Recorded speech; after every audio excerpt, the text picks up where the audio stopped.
여호와여, 나와 다투는 자와 다투시고 나와 싸우는 자와 싸우소서. 방패와 손 방패를 잡으시고 일어나 나를 도우소서. 창을 빼사 나를 쫓는 자의 길을 막으시고 또 내 영혼에게 나는 내 구원이라 이르소서. 내 생명을 찾는 자들이 부끄러워 수치를 당하게 하시며 나를 상해하려 하는 자들이 물러가 낭패를 당하게 하소서. 그들을 바람 앞에 겨와 같게 하시고 여호와의 전사가 그들을 몰아내게 하소서. 그들의 길을 어둡고 미끄럽게 하시며 여호와의 천사가 그들을 뒤쫓게 하소서. 그들이 까닭없이 나를 잡으려고 그들의 그물을 웅덩이에 숨기며 까닭없이 내 생명을 해하려고 함정을 파싸우니 멸망이 순식간에 그에게 닥치게 하시며 그가 숨긴 그물에 자기가 잡히게 하시며 멸망 중에 떨어지게 하소서. 내 영혼이 여호와를 즐거워하며 그의 구원을 기뻐하리로다. 내 모든 뼈가 이르기를 여호와와 같은 이가 누구냐? 그는 가난한 자를 그보다 강한 자에게서 건지시고 가난하고 궁핍한 자를 노략하는 자에게서 건지시는 이라 하리로다. 불의한 증인들이 일어나서 내가 알지 못하는 일로 내게 질문하며 내게 선을 악으로 갚아 나의 영혼을 외롭게 하나. 나는 그들이 병들었을 때에 굵은 배 옷을 입으며 금식하여 내 영혼을 괴롭게 하였더니 내 기도가 내 품으로 돌아왔도다. 내가 나의 친구와 형제에게 행함같이 그들에게 행하였으며 내가 몸을 굽히고 슬퍼하기를 어머니를 곡함같이 하였도다. 그러나 내가 넘어짐에 그들이 기억하여 서로 모이며 불량배가 내가 알지 못하는 중에 모여서 나를 치며 찢기를 맞이 아니하도다. 그들은 연회에서 망령되이 조롱하는 자같이 나를 향하여 그들의 이를 갈도다. 주여 어느 때까지 관망하시려 하나이까? 내 영혼을 저 멸망자에게서 구원하시며 내 유일한 것을 사자들에게서 건지소서. 내가 대회 중에서 주께 감사하며 많은 백성 중에서 주를 찬송하리이다. 아멘. 시편 150편의 시들을 분류해 볼 때에 많은 시들이 하나님을 찬양하는 소위 찬양시라고 분류를 합니다. 이 많은 찬양시 외에도 시편 가운데에는 우리가 지난주에도 살펴본 32편에 나오는 것처럼 하나님 앞에 참회하는 회개의 시도 있고 또 오늘 본문과 같은 이 탄원의 내용을 가지고 있는 시도 있습니다. 탄원시라고 하니까 그 가슴 아프고 답답하고 그리고 억울한 심경을 하나님 앞에 탄원하는 내용이라는 것은 짐작을 할 수 있습니다만은 그것을 조금 더 세부적으로 분류를 하자면 개인적인 의미의 탄원시가 있고 공동체적인 의미의 탄원시가 있습니다. 공동체적이라고 한다면 넓게는 민족, 나라라고 말할 수 있겠고 작게는 가족 혹은 어떤 이들과 함께 연대하여 맡게 되는 어떤 시련의 상황 속에서 하나님의 은혜를 구하는 그런 탄원의 기도를 포함한다고 하겠습니다. 오늘 본문은 그런 의미에서 볼 때는 개인적인 탄원시다 이렇게 말할 수 있고 우리가 읽으면서 우리 마음 가운데 느끼는 것처럼 어려운 상황, 억울한 상황에 놓여 있는 나를 구원하소서, 나를 보호하소서, 또 적극적으로 나 대신 싸워주십시오. 그리고 원수들을 미끄러지게 하시고 넘어지게 하시고 올무에 걸리게 하시고 그들이 감정으로 받아온 그물에 걸려들게 하시고 그들이 하나님의 심판 가운데 있게 하십시오 하는 다분히 어떤 저주의 의미를 담고 있는 그런 시이기도 합니다. 그래서 시편 중에는 우리가 보통 대예배 시간에 예배의 부름이라는 순서가 있지 않습니까? 제일 먼저 예배 인도자가 나와서 성경 구절을 읽고 그리고 보통은 요한복음 4장 24절 예배하는 자가 영과 진리로 예배할지니라 이 말씀을 선포하며 예배의 자리로 이렇게 이끌어 초청하는 그러한 순서 때 사용하는 그러한 본문들로는 대개 사용되지 않는 내용입니다. 오히려 어떤 의미에서 볼 때 그 전통적이고 다분히 보수적인 신앙을 가지신 분들 중에는 신약 성경에 보면 예수님께서 원수를 사랑하고 저주하지 말라고 그러셨는데 이렇게 저주해도 되는가? 이런 생각까지 하시게 될 수도 있는 그런 본문입니다. 그러나 모든 성경은 하나님의 감동으로 된 것이고 지금 이 시편도 이 다윗의 개인적인 느낌을 그냥 개인적인 소감문으로 낸 것이 아니라 하나님께서 감동하게 하셔서 기도하게 하시고 그리고 하나님을 찬양하게 하시고 하나님을 의지하게 하시며 이와 같은 기도를 온 모든 백성들이 함께 묵상하여 하나님의 뜻을 깨닫고 또 때에 따라서는 이렇게 기도하도록 인도하여 일러주신 말씀이라는 것을 생각해 볼 때 우리가 억울한 일을 당하면 어떤 방식으로 살아가야 될 것인가? 바로 오늘 시편의 고백처럼 시편 저자인 다윗의 기도처럼 하나님 앞에 그것을 토설하고 그리고 하나님 앞에 그것을 아뢰며 하나님의 처분을 기다리며 살아가는 것이어야 하겠다 하는 결론을 우리가 가질 수 있습니다.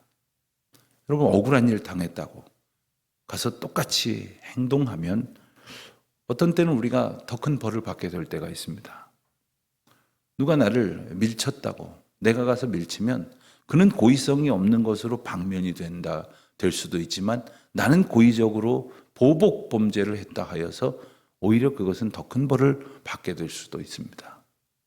우리가 사람이 사람에게 행하는 법을 보복으로 개인적으로 감당하지 않도록 법이라는 제도가 있고 그리고 국가의 질서를 통해서 그것을 감당하게 해주는 아주 기본적인 것도 알지만 오늘 말씀을 통해 보면 이 모든 억울하고 괴로운 심경을 주님 앞에 맡기게 하시는 하나님의 원리를 우선 생각해 볼 수 있게 됩니다.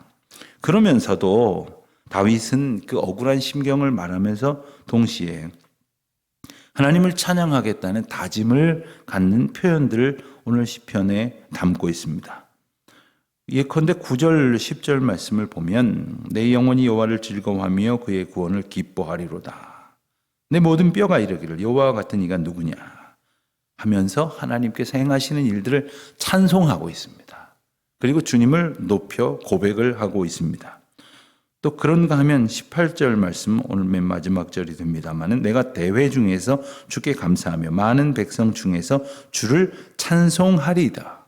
이 시제는 지금만을 포함하는 것이 아니라 이제부터 우리가 그러한 삶을 살겠다라는 다짐의 의미도 가지고 있습니다. 언뜻 보면 탄원시이고 억울한 이야기를 하고 있고 하나님 나를 보호하시고 나를 건지시고 나 대신 싸워주셔서 저 원수들을 무찔러 주십시오 라는 기도만 있는 것 같지만 오늘 시편의 저자는 하나님 앞에 찬양하면서 또 찬양하겠다는 다짐을 합니다. 또 내일 볼 본문 마지막 부분에서도 같은 의미의 고백이 한 번 더 등장을 합니다. 그래서 이 시편의 내용들을 이렇게 세분하여 연구하시는 분들은 이 찬양이 고백되어지는 그 구절을 기점으로 해서 1절부터 10절까지 그리고 11절부터 18절까지 그리고 마지막 부분까지 해서 이렇게 크게 세 단락으로 이렇게 나누게 되는데 오늘은 18절까지 말씀을 우리가 살펴보도록 할 것입니다. 1절 말씀, 2절 말씀을 보면 여호와여 나와 다투는 자와 다투시고 싸우는 자와 싸우소서 방패와 손 방패를 잡으시고 이러는 나를 도우소서. 여기서 말하는 다투는 자, 싸우는 자, 이 다툰다는 표현과 싸운다는 표현이 비슷하게 반복이 되지만 조금 의미가 다릅니다. 이 싸운다는 의미는 실제적이고 물리적으로 부딪혀서 때로는 대치하여서 이렇게 싸우는 것을 전투하고 전쟁하는 것과 같은 그러한 상황을 의미하는 것이라고 한다면 다툰다는 의미는 어떤 법리적이고 어떤 법정 용어적으로 사용되는 겁니다. 잘잘못을 지금 다투고 있는 겁니다. 그래서 그 시비를 가리는 상황이 되어지는 것을 포함하는 겁니다. 그러니까 우리가 세상을 살면서 누구와 이렇게 다툴 일이 많이 있겠습니까? 예컨대 많은 어떤 법적인 이야기들이 송사가 가득하고 그리고 우리 가까이에도 법원도 있고 검찰도 있고 경찰서도 있고 이런 그 법조 타운이 가까운 지역에 우리가 살지만 보통 사람들이라면 뭐 그런 일들을 뭐 한평생 뭐 흔히 겪겠습니까마는 때로는 그럴 일이 없음에도 불구하고 억울하게 이렇게 법적인 소송이라든가 이런 싸움에 휘말리는 그런 경우들도 적지 않습니다. 이런 것을 잘 알고 이런 것에 능수능란한 사람들은 이런 것을 잘 모르고 그저 두려워하는 사람들을 이 법적인 것으로 걸고 이것으로 괴롭혀서 오히려 빼앗듯이 자기 이익을 취하려는 그러한 사람들도 얼마나 많은지 모릅니다. 사기꾼 중에 제일 많은 사람들이 법대 출신이라지 않습니까? 아는 사람들이 그렇게 하지만 모르는 사람은 몰라서도 그렇고 또 그 허점을 피할 길을 찾지 못해서 억울한 일을 당하는 경우들이 또 얼마나 많이 있겠습니까? 지금 다윗은 누군가와 다투고 있습니다. 누군가와 싸우고 있습니다. 그렇지만 사실 엄밀한 의미에서 보면 이 전반에 걸쳐서 우리가 먼저 생각해야 될 것 중에 하나는 다윗이 지금 그들과 다툴 능력이 없는가? 왕입니다.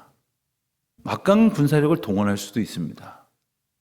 그가 행사할 수 있는 물리력도 분명히 있습니다. 그러나 지금 다윗은 이 모든 자신을 향한 위협까지도 하나님의 주권 가운데 맡긴다는 것을 기억해야 됩니다. 아주 구체적으로 요청합니다.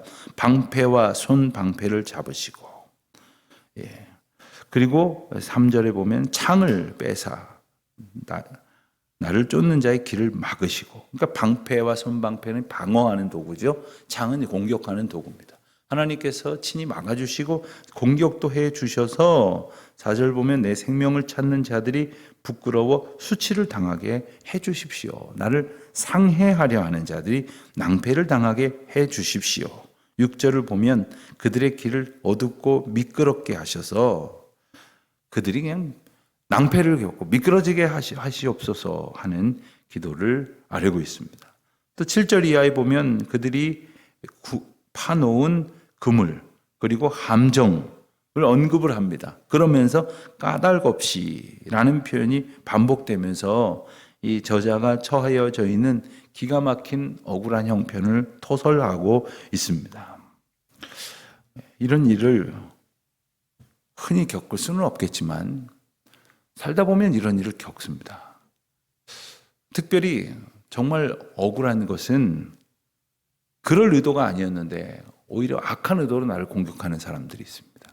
나는 혹시 전혀 잘못을 저지르지 않았거나 혹은 일말의 여지도 주지 않았을 수도 있지만 나의 작은 실수를 큰 공격으로 나를 괴롭게 하는 그러한 때도 있을 수 있습니다. 물론 나에게 아무런 까닭이 없고 나에게 아무런 원인이 없을 때의 억울함은 더 말할 것도 없을 것입니다.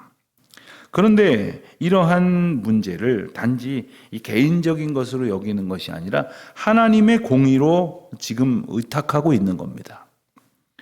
다윗은 이 개인적인 문제인 듯 하지만 10절 말씀에 보면 내 모든 뼈가 이르기를 여호와와 같은 이가 누구냐. 그는 가난한 자를 그보다 강한 자에게서 건지시고 가난하고 궁핍한 자를 노력하는 자에게서 건지시느니라 하리로다.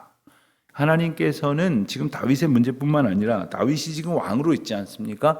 그의 백성들 가운데 이런저런 어려운 형편에 있는 모든 이들도 동일한 은혜로 건지시는 분이다 라는 고백을 안고 있는 겁니다. 다윗이 그저 어려운 상황 가운데 처했을 때에 왕이니까 혹은 그가 가지고 있는 그러한 역량을 가지고 대처하는 것이 아니라 이 어려움의 상황, 예기치 못한 이 생명이 위협받는 그러한 상황 속에서 주님을 의지하고 있다고 하는 것을 이 시편을 통해서 고백하는 것이 무슨 의미일까 하는 것을 기억해 봐야 합니다.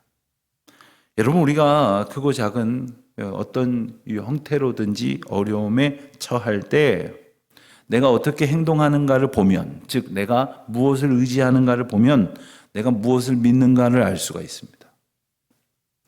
내가 어려울 때 의지하는 대상이 바로 내가 믿는 대상입니다.